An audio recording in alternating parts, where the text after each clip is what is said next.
Hi అండి. ఇది 42 size బ్లౌజ్‌ని బట్టి మనమైతే కటింగ్ అనేది నిన్న చూసి నేను ఛానల్‌లో అప్‌లోడ్ చేశాను కటింగ్ అనేది చేసి. చూడండి కాజా ఉక్సు పట్టీలు కొంచెం కూడా గ్యాప్ లేకోకుండా పర్ఫెక్ట్‌గా బ్లౌజ్ అనేది ఎలా వచ్చిందో చూడండి.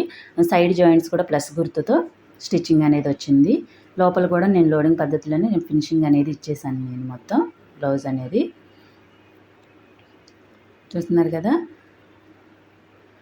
బ్లౌజ్ అనేది నీట్‌గా ఎలా ఉందో మనం అసలు బ్లౌజ్ కుదిరిందా లేదా అనేది కూడా ఒకసారి మనం కాజా ఉక్సు పట్టీ కాడి నుంచి సంగ డౌన్ కిందకి మనం ఒకసారి చెస్ట్ కొలత కొలుచుకుంటాం కదా, అది ఒకసారి మన సైజు బ్లౌజ్ని బట్టి మనం కుట్టిన బ్లౌజ్ని ఒకసారి చెక్ చేసుకోండి. చెక్ చేసుకుంటే ఇలా కనుక కరెక్ట్గా మనకి చెస్ట్ కొలతది వచ్చేసింది అనుకోండి, మనకి బ్లౌజ్ పర్ఫెక్ట్గా కుదిరినట్టేనండి. దాంట్లో ఇంకా ఏ డౌట్ మనం పడాల్సిన పని ఉండదు.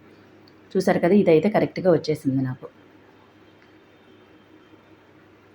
సేమ్ నేను చెప్పిన పద్ధతిలో కనుక మీరు కటింగ్ చేసుకుని స్టిచ్చింగ్ అనేది చేసుకుంటే కనుకండి మీకు బ్లౌజ్ అనేది పర్ఫెక్ట్గా వస్తుంది. ఈ కటింగ్ అండ్ స్టిచ్చింగ్ పెట్టలేదండి వీడియో. కటింగ్ వీడియో అయితే నేను అప్లోడ్ చేశాను. ఇంట్రెస్ట్ ఉన్న వాళ్ళు నేను డిస్క్రిప్షన్లో లింక్ అనేది ఇస్తాను, ఒకసారి చెక్ చేయండి. నా వీడియో నచ్చితే లైక్ చేయండి ఫ్రెండ్స్, అలాగే నా ఛానల్ని సబ్స్క్రైబ్ చేయండి. Thank you.